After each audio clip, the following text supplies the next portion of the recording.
on a momentous day. After more than 40 years, Britain has voted to end its membership of the European Union. There's something not right with this country.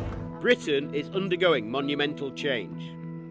Negotiations between the European Union and the United Kingdom enter the next phase, with many issues still to be resolved. Resolute and the UK desperate to open discussions on trade. There is no plan! There is no plan! This is about building a Britain that is fit for the future. The UK definitely needs to change its strategy to find very important partners and cooperate with China. And China is entering a new era itself.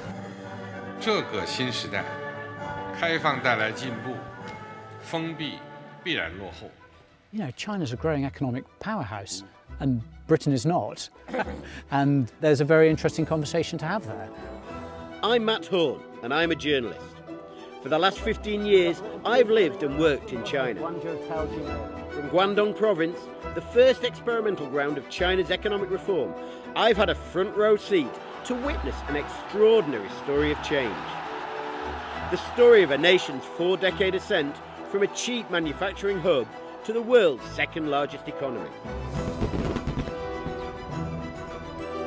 This is an important state visit. Perhaps the most extraordinary visit by a Chinese head of state that Britain has ever seen. With real business deals being accomplished all the way.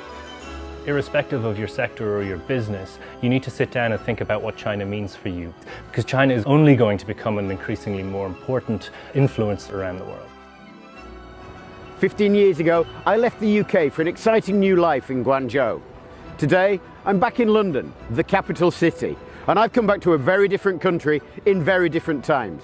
On March the 29th, 2019, politicians in the historic Palace of Westminster behind me will finally vote for Britain to Brexit Europe.